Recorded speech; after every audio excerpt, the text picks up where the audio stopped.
Assalamualaikum warahmatullahi wabarakatuh, salam sejahtera, selamat bergabung kembali di podcast Dunia yang Dilipat bersama saya Pai Siregar dan narasumber utama Pak Asraf Amir Priang. Ya. Bagaimana kondisinya hari ini, Pak? Selalu ditanya bagaimana Iya. kabarnya ya. Makanya saya ketawa, Ya, Pak. selalu saya jawab Sehat, Pak. baik. Wah, alhamdulillah, ya. Pada episode kali ini kita akan membahas tentang informasi, gitu. Dan ada yang spesial untuk episode kali ini dan mungkin episode yang akan datang, bahwa kemudian ada teman-teman dari Pasca Sarjana Fakultas Seni Rupa dan Desain FSR ITB yang kemudian hadir untuk meramaikan sekaligus nanti bertanya atau berdiskusi mengenai materi yang akan disampaikan. Gitu. Kita masuk kepada apa yang disebut sebagai informasi, gitu kan ya, atau kemudian apa yang bisa dikaji pada informasi. Sebenarnya sih kembali lagi apa itu informasi, gitu kan Pak ya, dan kemudian apa sih informasi itu dalam dunia kebudayaan, gitu Pak ya. Nah, mungkin pertanyaan paling awal itu informasi itu apa, Pak? Itu kata yang sangat sering didengarkan dan sering digunakan oleh banyak orang. Ya, benar sekali ya. Jadi kata informasi itu kata yang tidak hanya sering ditanyakan, tapi juga sering membuat perbedaan pendapat, sering membuat kebingungan lah. Gitu. Karena apa? Ada yang bilang informasi itu ini, padahal bukan itu informasi begitu. Ada yang bilang informasi itu A, padahal informasi itu ada A, B, C. Nah, jadi memang konsep informasi itu sesuatu yang memang sampai sekarang juga dipertanyakan sesungguhnya itu apa gitu ya. Nah, supaya mudahnya, kalau kita berbicara mengenai informasi secara kebudayaan tentunya ya, barangkali kita sering mendengar informasi yang sering digunakan orang itu, informasi itu adalah berita. Yeah. Informasi itu adalah kabar, gitu kan. Informasi itu adalah info. Gimana kabarnya? Itu artinya orang itu sedang mencari informasi itu. Oh, saya ada info baru nih. Nah, itu juga orang itu sedang memberikan informasi. Yeah. Nah, jadi sesungguhnya banyak sekali pengertian informasi itu untuk menunjuk pada hal yang sebetulnya juga agak sedikit berbeda gitu. Misalnya kita ambil contoh ya. Kalau kita melihat di sore hari, langit itu udah mulai merah ya, matahari udah mulai akan tenggelam, maka langit merah itu adalah informasi. Nah, tetapi itu kategorinya itu adalah informasi sebagai realitas. Jadi sebenarnya itu informasi itu setidak-tidaknya itu bisa dibedakan 3 jenis. Walaupun bisa lebih banyak lagi ya. Yeah. Nah, untuk memudahkan 3 jenis saja informasi sebagai realitas. Misalnya kalau kita lihat di gambar yang ada di depan ini, di situ kan langit merah ya, matahari udah ke ufuk mana itu? Ufuk timur, barat kali ya. Barat sebenarnya. Nah, itu adalah informasi, tapi informasi sebagai realitas bahwa hari udah sore kan ya. Di Kota Bandung beberapa waktu yang lalu, kalau tidak salah itu monyet-monyet nggak tahu dari mana itu ngungsi ya. Pindah alamat monyet-monyet tadinya di hutan. Monyet beneran ini, Pak? Monyet beneran ya. Bukan hiperrealitas iya. monyet ya. Monyet beneran. Kan pada turun ke Bandung ya. Ada di tempat saya, di perumahan saya, ada di Cipaganti, banyak sekali monyet-monyet itu. Itu adalah informasi bahwa sesuatu telah terjadi ya.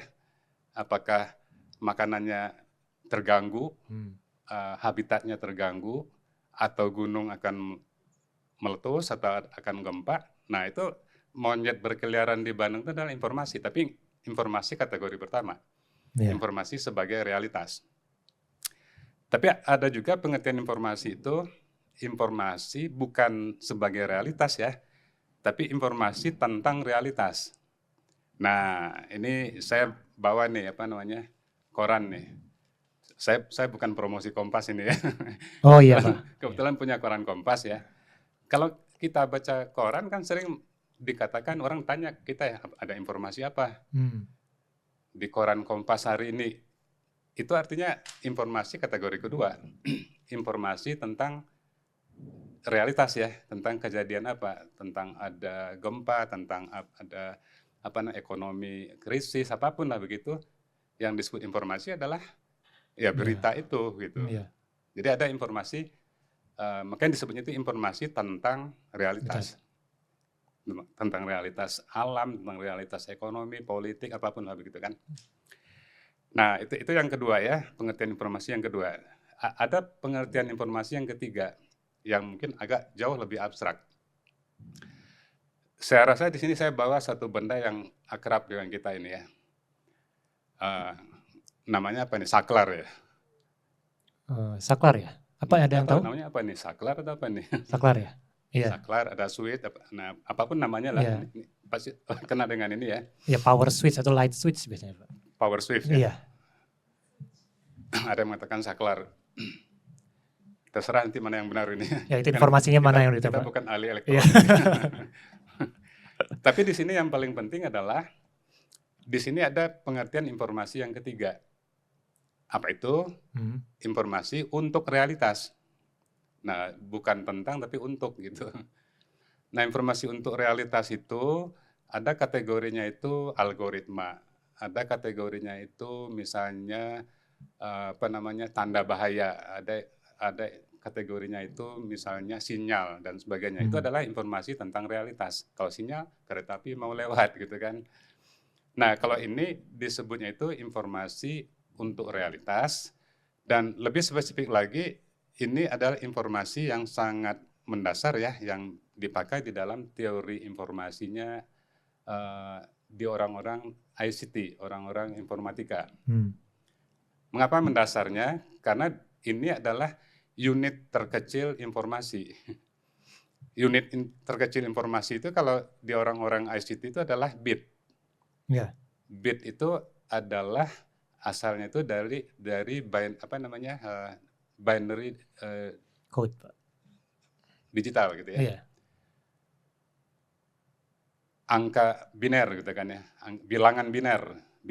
Nah, biner itu kan 2. Nah, biner 2 itu artinya apa? Kalau di komputer kan 0 dan 1. Iya. Kalau di orang-orang programmer yang tahu ini kan ya, 0 itu artinya apa? 0 itu artinya kosong, atau artinya negatif, atau artinya tidak ada 0 itu. 1 artinya ada, positif gitu kan. Nah, mengapa saya bawa saklar? Kan karena saklar itu bekerjanya sama dengan cara kerja komputer tadi itu. Tidak dan iya ya. Merah itu adalah nyala, merah itu adalah mati. Ya. Yang lawannya itu adalah hidup gitu. Jadi mati hidup. Di komputer juga sama, 0 itu adalah angka mati. 1 itu angka hidup. Nah, saklar juga sama gitu. Tapi kalau kita bicara digital yang lebih luas lagi ya, itu tidak hanya berlaku pada ini, pada 01. Bisa juga feminin, maskulin, barat, timur, itu juga biner cara berpikirnya. Nah, seperti itu. Nah, jadi setidaknya 3 jenis informasi tadi itu. Kalau kita bicara yang informatika ya, mungkin saya kan bukan orang informatika ya. Tapi saya dengar-dengar nih. Saya percaya aja pada orang informatika ya. Saya dengar-dengar bit itu adalah unit terkecilnya informasi. Bit. Nah, apa itu bit? Itu adalah gabungan dari 0101 itu. Ya kan? Kalau bitnya 8 digabung jadi 1, jadilah dia byte. Nah, byte apa? Jumlah informasi yang bisa disimpan komputer. Kalau kita dengar komputernya berapa kilobyte, itu artinya berapa kilobyte tadi yang bisa disimpan. Akan ada lagi kilobyte, ada megabyte, ada gigabyte, ada terabyte, dan seterusnya ya. Itu adalah informasi yang bisa disimpan di dalam komputer. Nah, jadi ada 3 jenis informasi tadi. Ada yang di alam, ada yang di komputer, ada yang di koran ini, televisi, dan sebagainya. Saya rasa begitu. Setidak-tidaknya apa itu informasi yang walaupun itu juga masih masih debatable ya. Iya betul. Jadi kemudian informasi itu sendiri butuh keahlian untuk menangkapnya Pak ya. Jadi bukan dalam arti kata gini, kalau kita lihat gambar yang matahari terbenam ini, itu kan natural itu soalnya Pak ya. Jadi kita berdasarkan pengalaman kita sebagai manusia, matahari terbenam seperti ini, terbit seperti ini, siang hari, malam hari seperti ini. Nah, tapi kalau kita kemudian masuk ke informasi yang ada di media massa seperti di koran tadi, atau informasi yang lebih spesifik aja di komputer, dia butuh misalnya butuh kemampuan membaca informasi itu Pak ya? Iya. Jadi informasi yang jenis pertama itu makanya disebut dengan informasi sebagai realitas ya. Ya, karena kita tidak ada pun informasi itu ada ya. Kita tidak ada pun ya langit merah kan, dan itu tetap menandakan ini apa namanya akan sore hari, tetap aja gitu kan ya. Iya. Jadi tidak memerlukan kecerdasan itu untuk bisa memahami itu. Iya. Tapi untuk bisa baca koran kan setidak-tidaknya perlu literasi ya, perlu kemampuan membaca. Buta huruf ya nggak bisa baca koran ini, Betul. ya kan? Iya. Untuk bisa mengerti apa namanya tadi itu bahwa komputer itu bekerjanya pakai sistem yang binar tadi itu, ya saya sih nggak ngerti. Saya tidak punya ilmunya, orang-orang programmer yang punya ilmunya. Iya, betul Pak. Ya kan, nah jadi tidak bisa semua orang bisa masuk ke situ ya. Nah seperti itu. Jadi tentunya khususnya untuk dua jenis informasi yang terakhir itu yang memerlukan satu literasi yang mendasar ya, kemampuan mendasar. Nah, kalau begitu hubungan informasi dengan pengetahuan apa Pak? Karena kemudian kalau dia butuh keahlian kan bacaan saya dia ada keahlian tertentu untuk membaca. Nah ini satu kesimpang siuran atau satu kegalauan yang lain ini ya. Iya. Jadi kegalauan yang lain itu saya suka tanya ke mahasiswa saya, menurut Anda informasi apa? Mau ditanya langsung Pak? Hah? Oh enggak. Silakan kalau yang jawab ya. Nggak usah lah. Nggak usah ya. Saya mencontohkan aja mahasiswa lain ini. Dan selalu saya tanya, menurut Anda informasi apa? Kata mahasiswa saya itu data. Terus saya tanya mahasiswa yang lain, informasi itu apa? Pengetahuan. Loh kalau begitu informasi data pengetahuan sama dong. Iya. Ya sama Pak. Nah begitu ya. Nah ini adalah satu kegalauan yang lain begitu. Jadi kalau kita mengikuti teori informasi, sebetulnya di teori informasi itu dibedakan karena memang berbeda gitu. Rumusnya begini ya. Rumus yang sederhananya gini. Jadi informasi itu ada hubungan dengan data. Data adalah informasi yang belum diberi makna. Kalau begitu apa? Informasi adalah data yang sudah dimaknai gitu. Iya. Informasi adalah data yang sudah dimaknai. Maksudnya adalah di koran Kompas ini kan bukan kumpulan huruf-huruf kan ya. Tapi kumpulan huruf-huruf yang sudah diberi makna, yang sudah disusun pakai SPOK dengan tata bahasa yang bagus, fontnya juga menarik, dan sehingga di situ orang bisa membaca ya. Nah artinya apa? Di sini yang kita temukan di sini adalah informasi, bukan data. Nah kalau kita meneliti, kita kumpulin data, itu namanya data. Tapi kalau kita udah pilah-pilah data itu, ternyata data yang relevan bagi saya adalah yang ini. Kita pisah-pisahkan dan sudah kita urutkan, sudah kita buatkan klasifikasinya data-data itu. Data itu menjadi informasi bagi kita. Sisanya apa? Sisanya itu adalah itu istilah lain juga di dalam teori informasi, yaitu adalah noise. Noise itu adalah gangguan. Jadi kalau kita nonton televisi dulu ya, seperti yang itu kan ya, keluar. Iya, ada semut berantem. Itu artinya itu semut-semut itu adalah gangguan komunikasi kan ya. Mengapa disebut gangguan komunikasi? Karena kita tidak dapat informasi, ya kan? Nah, karena itu maka kalau kita bicara informasi, informasi adalah data yang bermakna. Data yang bermakna itulah yang sering disebut dengan pengetahuan. Nah, tetapi juga tidak sama juga. Kalau begitu sama dong informasi dengan pengetahuan, tidak gitu ya. Ada lagi yang membedakan, ini teori informasi juga yang membedakan. Ada apa perbedaan antara informasi dan pengetahuan? Informasi itu kemasannya pengetahuan. Jadi pengetahuan adalah sesuatu ilmu yang kita dapat lah ya tentang sesuatu. Misalnya, saya tahu peristiwa teror di WTC di Manhattan, New York itu ya, saya tahu dari televisi. Tapi ada yang tidak punya televisi, dia tahunya dari koran. Tapi ada juga orang yang tidak punya koran, nggak punya juga televisi, tahunya dari mana? Dari dengar-dengar. Nah, dengar-dengar, koran, televisi itu adalah 3 bentuk informasi yang berbeda. satu informasi verbal, satu informasi tertulis, satu informasi visual. Pengetahuannya sama kan? Iya. Peledakan WTC, pengetahuannya sama gitu. Nah, karenanya maka dikatakan informasi itu adalah kemasannya pengetahuan. Artinya di dalam informasi itu ada pengetahuan begitu. Tidak bisa disamakan, ya kan? Apa itu informasi ya? Ini kemasan botol Aqua ini, saya bukan promosi Aqua. Oh, nggak ada mereknya. Nanti di-blip aja ya itunya ya. Iya, anggaplah Aqua gitu ya. Nah, botol Aqua itu adalah informasi. Isinya apa? Air. Air itu adalah pengetahuannya, begitu. Ibaratnya gitu ya. Iya, iya. Ibarat itu hubungan antara informasi dengan pengetahuan. Oke. Nah, berarti kalau kita katakan begini, Pak. Ketika informasi itu membutuhkan pengetahuan atau dia menjadi wadah dari pengetahuan gitu, maka kemudian ada perbedaan antara informasi itu sampai sebagai sebuah pengetahuan dengan informasi yang sampai sebagai komunikasi misalnya, Pak.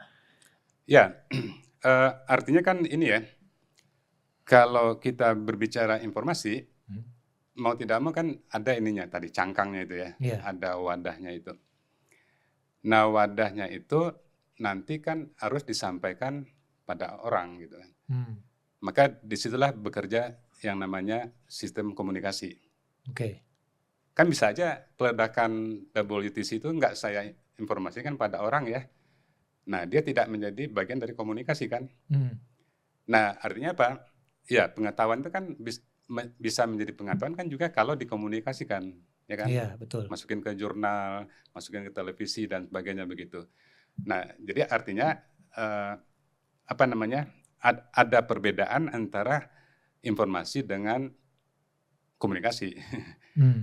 Kan juga bidangnya juga gitu ya, bidang jurusan informatika dan komunikasi gitu kan ya. Betul. Nah, karena memang dua hal yang berbeda. Sama juga komunikasi kalau tidak ada yang diinformasikan kan juga tidak bekerja. Informasi kalau tidak dikomunikasikan juga tidak ada gunanya kan ya. Iya, betul. Nah, makanya ICT itu menjadi dua bidang yang saling mendukung satu sama lainnya. Artinya apa? Yang satu tidak akan ada kalau tidak ada yang lain. Tidak ada informasi kalau tidak ada komunikasi kan. Ya, dan sebaliknya. Dan sebaliknya. Ya. Nah, kalau kita kaji konteks sekarang misalnya Pak, dengan banyak sekali media massa gitu ya. Ya baik itu media massa yang sifatnya mainstream, TV, koran, atau radio, atau media massa yang sifatnya lebih ke viral lah gitu, lebih ke apa yang ramai itu yang dimuat gitu.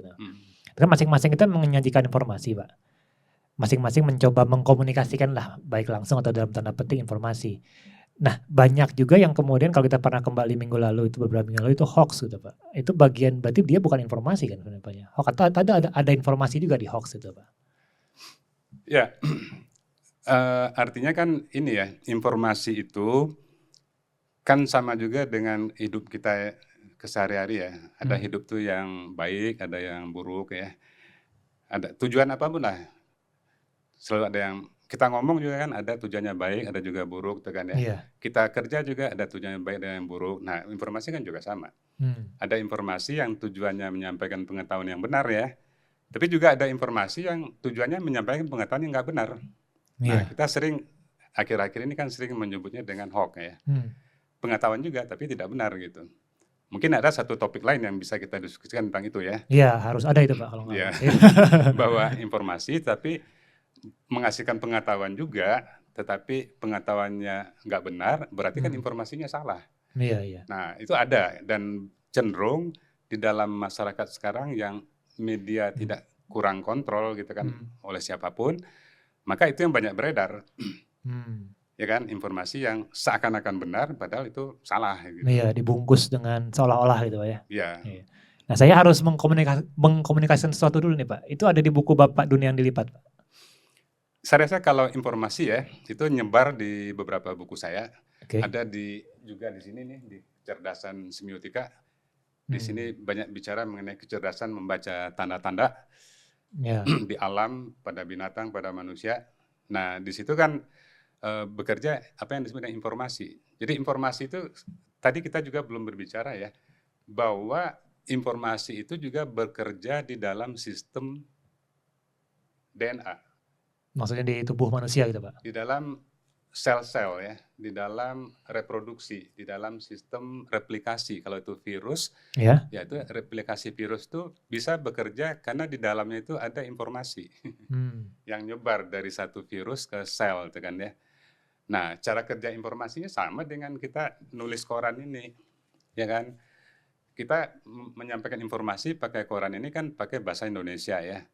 Ada diambil tulisan itu dari kamus bahasa Indonesia, disusun pakai SPOK, sintak ya.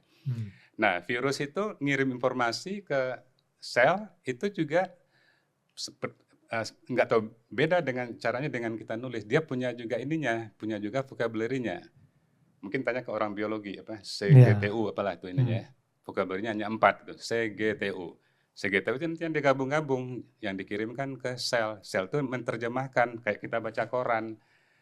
Nah, terjemahannya sel itu nanti menjadilah dia replikasi virus. Ada yang berhasil, ada yang gagal. Bukan gagal sih, apa namanya, yang tidak persisten menjadi dia ini apa namanya, reproduksi yang apa namanya, alien gitu kan ya. Iya. Ini ada gambar di depan ya Pak, ini berhubungan dengan virus juga atau? Ya, kalau gambar ini kita sedang berbicara mengenai informasi informasi sebagai realitas tadi. Oh, oke. Ya, informasi sebagai realitas itu artinya ada bentol-bentol di wajah orang ini ya. Bentol-bentol itu adalah informasi bahwa dia sedang sakit gitu kan. Apakah campak, apakah cacat? Sepertinya campak ini ya. Iya. Nah, itu adalah informasi yang kategori pertama tadi. Tetapi di sini kan juga ini kan iklan ya. Nah, iklan ini juga informasi yang tipe kedua ini. Informasi tentang realitas. Tentang realitas apa? Tentang realitas si produknya. Nggak tahu nih, dia mengiklankan produk apa ini? Obat apakah ya? Pokoknya iklan obat ini ingin menginformasikan obat ini sangat ampuh, gitu kan ya. Iya. Nah, jadi cara kerja iklan lah gimana kan ya, supaya meyakinkan orang, untuk mempersuasi orang iklan ini ampuh, dia gunakan ini si bintang iklan ini. Ya nggak tahu namanya bintang iklan nggak ini ya? Iya, bintang harusnya Pak. Model lah mungkin. Model ya? Iya. Nggak, maksudnya kena campak ini? Ya, etisnya mah tidak gitu, cuman mungkin susah juga menjawabnya Pak. Nggak tahu kasusnya saya. Sorry ya, apa namanya, mengatakan orang kena campak itu bagus sebetulnya. Itu bukan informasi yang bagus sebetulnya itu. Oke, ya, jadi itu saya rasa ya, itu juga informasi sebagai realitas yang tadi. Iya. Nah, kalau kita lihat gambar yang depan ini kategori yang kedua, informasi tentang realitas. Ya. Realitas motor itu saya rasa kan Yamaha, Honda, apapun merek motor ya, pastilah mempunyai realitasnya masing-masing ya. Tetapi iklan ini kan menjelaskan motornya itu pakai versi mereka tentang realitas, ya kan? Ini berkaitan dengan topik yang pernah kita bahas juga tentang hiperrealitas gitu kan. Iya. Yang cepat, canggih, handal pasti Yamaha. Yang lain lewat gitu kan. Iya, ketinggalan. Nah, itu kan versi Yamaha. Yang lain makin jauh ketinggalan. Iya, tapi kalau Honda yang ngomong apa? Yamaha yang ketinggalan kan. Iya, nggak dihitung. Kalau dihitung. Suzuki yang ngomong, Yamaha dan Honda yang ketinggalan. Iya. Nah, jadi itu artinya versi orang tentang memberikan informasi yang berbeda tentang padahal realitasnya sama gitu. Iya. Jadi kita bicara yang kedua ini agak kompleks ini. Apa namanya? Informasi tentang realitas karena banyak versinya. Nah, versi itu sendiri gini, kalau misalnya kita tarik ke dalam bahasa yang bahasa sering dipakai nih Pak, kebenaran gitu. Berarti dalam informasi itu kebenaran itu sendiri sebenarnya bersifat multiply gitu ya, multiply gitu ya. Ya, kalau kita bicara kebenaran itu artinya menunjuk pada pengetahuan ya. Pengetahuan itu harus memberikan sesuatu yang benar, baru dia pengetahuan. Kalau dia salah, dia bukan pengetahuan, atau disebutnya pengetahuan yang salah gitu kan. Nah, oleh karena itu maka karena informasi itu adalah kemasannya, wadahnya pengetahuan ya, maka kontennya harus benar dulu gitu. Hmm. Informasi itu, pengetahuan yang ingin disampaikan itu harus benar dulu, baru dia menjadi informasi yang benar. Iya. Kalau pengetahuannya udah salah, maka dia cenderung akan menciptakan informasi yang keliru ya, Iya. atau informasi yang salah. Jadi nggak bisa dipisahkan antara informasi dengan pengetahuannya. Ya karena tadi itu hubungannya itu antara kemasan dengan kontennya. Ya, saya mencoba, nanti saya mau, mungkin teman-teman yang hadir di studio bisa bertanya, tapi sebelumnya saya sampaikan informasi dulu ya Pak. Jadi tentang kecerdasan semiotik. Kalau ada yang tertarik untuk membaca lebih lanjut tentang apa itu informasi dan bagaimana tipe-tipe informasi itu bekerja, silahkan dicari di buku Pak Asraf. Kecerdasan semiotik yang diterbitkan oleh Aurora atau kemudian penerbit Cantrik. Jadi Anda bisa cek di Instagram, Twitter atau Facebooknya @cantrikpustaka, dan mereka juga punya website www.cantrikpustaka.com. Silahkan untuk dikunjungi. Mungkin juga buku Setelah Dunia yang Dilipat ya. Buku Setelah Dunia yang Dilipat. Ya, ini ada buku lain ini. Wah, kalau Pak Asraf apa sih? Di sini juga ada tentang informasi. Atau bisa di, sebentar Pak, buku yang ini. Gitu. Nah, Setelah Dunia yang Dilipat dan Kecerdasan Semiotik. Oke, silakan Bapak-bapak, Ibu-ibu yang hadir di studio, apakah ada yang ingin didiskusikan? Enggak. Oh, udah ada nih. Terima kasih Pak Asraf dan juga Pak Pay atas tadi pemaparannya, menarik sekali. Yang tadi perihal informasi disinformasi tadi itu yang saya masih penasaran adalah Pak, tadi kan Bapak menyatakan bahwa untuk itu bisa menjadi sebuah informasi kan pengetahuannya harus benar. Nah kadang yang masih saya pikirkan tuh bagaimana kalau konteks si pengetahuannya itu pun masih bisa berkembang dan kadang masih bisa dipertanyakan. Contoh seperti dulu kan pengetahuan dalam waktu yang jangka panjang banyak yang dulu berpikir bahwa bumi adalah pusat alam semesta, hingga akhirnya Galileo memberikan pernyataan yang kebalikannya bahwa bumi bukanlah pusatnya gitu. Itu kan akhirnya itu salah satu contoh di mana salah satu yang bagi saya pengetahuan kita terhadap kehidupan yang fundamental kan berubah. Nah dari situ kan yang saya penasaran adalah mungkin di bidang yang bagian fisika dan sejenisnya kan orang-orang tetap mempertanyakan keaslian pengetahuan seperti apa, hingga pembuktiannya kan masih terus dilakukan mengenai fundamental tentang kehidupan dan alam semesta. Yang saya penasaran adalah ke ranah as a designer, sebagai kita yang desainer nih Pak, apakah kita itu berada di nature yang mirip? Karena yang saya lihat kalau dunia fisika dan matematika kan pembuktiannya kan eksak Pak ya, terukur, terhitung. Sementara di ranah kita itu yang saya pahamin sejauh ini tuh ternyata itu tuh perihal sudut pandang nih. Saya mungkin bisa salah karena saya masih belajar juga, tapi saya jadi makin merasa ini tuh hal yang menarik karena berarti di bidang desain dan seni itu ini tuh kebanyakan perihal tentang sudut pandang. Tapi apakah ketika misalnya itu perihal tentang sudut pandang, misalnya kayak pengertian desain aja kan sudah banyak pemuka yang punya pengertiannya masing-masing tentang konteks desain itu sendiri. Nah, apakah jadi artinya informasi itu bisa dengan pengetahuan yang berbeda-beda? Apakah maksudnya formnya itu tuh artinya apakah informasi dan pengetahuan itu bisa seberagam itu Pak, tidak eksak satu aja, atau sebenarnya kita nih harus sama seperti ranah fisika dan matematika juga yang mempunyai ketetapan, walaupun itu pun ternyata setelah saya lihat sekilas ketetapan itu pun kayaknya suatu saat masih bisa berubah tergantung penemuan terbaru seperti itu. Saya penasaran di situ sih Pak, apakah mindsetnya sebagai desainer kita seperti itu juga, atau mungkin ada sudut pandang yang lain mengenai pandangan terhadap lebih ke ketetapan informasi dan pengetahuan tersebut yang selama ini sudah kita ketahui. Seperti itu mungkin. Semoga cukup jelas pertanyaannya. Namanya siapa? Nama saya Tria.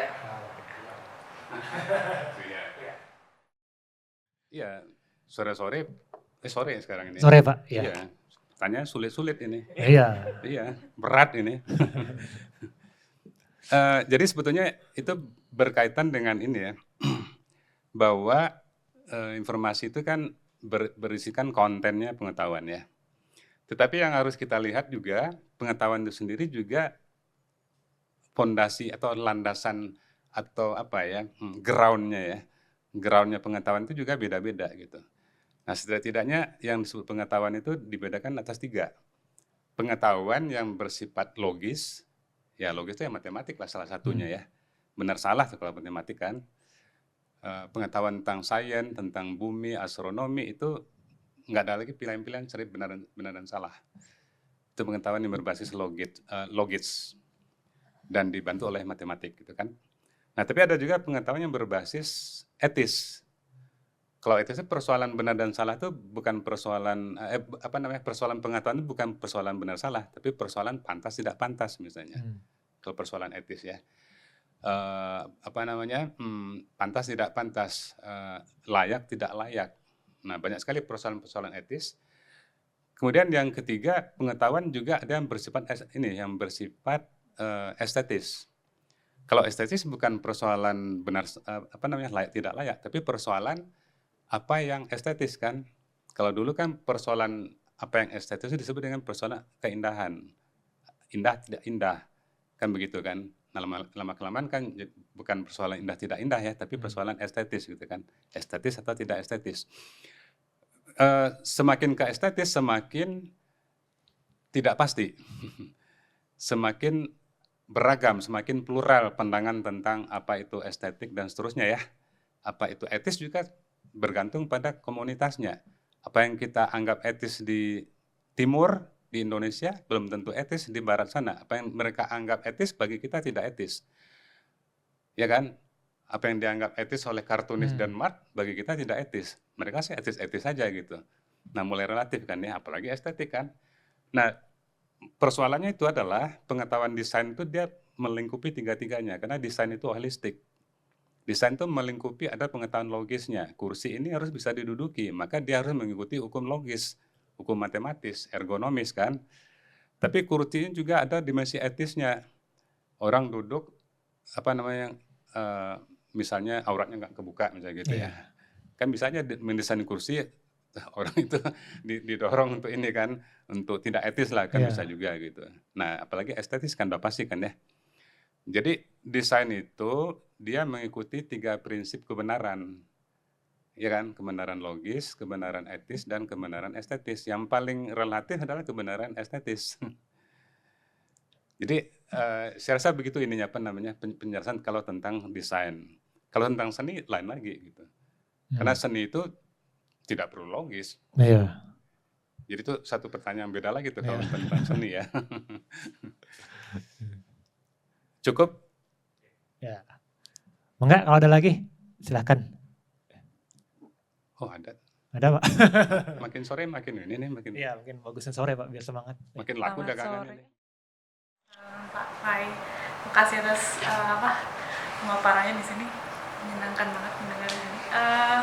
Pertanyaan saya mungkin nggak tahu apakah mirip atau enggak, tapi karena ini mungkin lebih kayak pengetahuan yang adanya dari orang tua gitu, yang turun-temurun seperti itu Pak, seperti suatu yang tabu, suatu yang pamali, yang sebut-sebut seperti itu ya.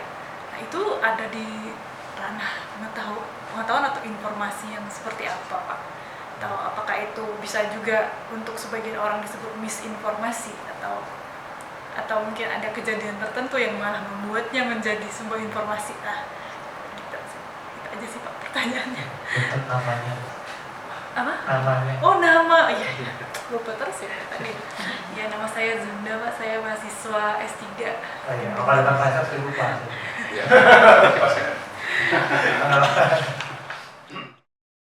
Ya ini pertanyaan dari Zunda ini juga ini ya, menantang ini ya. Iya, Pak. Menantang yang Bukan ada di menantang sini. berkelahi, Pak, bukannya. Oh. Karena pengetahuan itu kan produk dari sains. Itu klaimnya ya. Klaimnya pengetahuan modern. Yang disebut pengetahuan itu hanya kalau sudah melalui cara kerja sains. Itu kan klaimnya ini, sains modern. Tapi apakah agama itu bukan sains pengetahuan juga? Ya kan? Nah, agama bahwa Tuhan itu ada kan tidak melalui eksperimentasi kan untuk membuktikan bahwa Tuhan itu ada.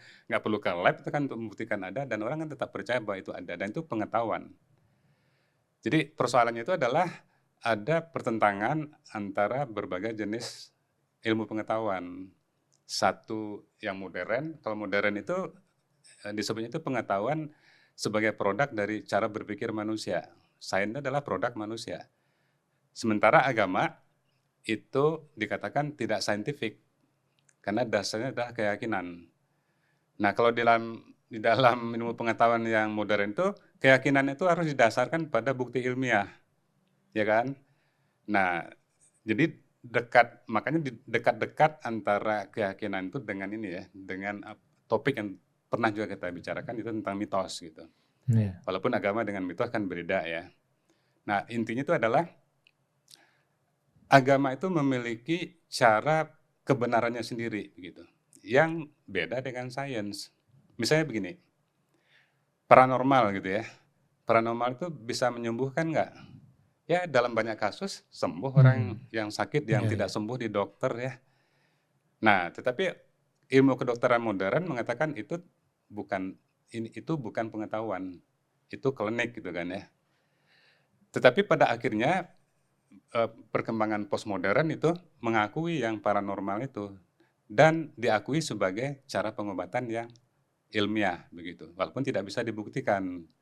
Nah, jadi sekarang sudah ada perubahan begitu kan ya. Jadi intinya itu ada klaim yang tadi itu semuanya hanya pengetahuan kalau itu dibuktikan secara empirik, ya kan?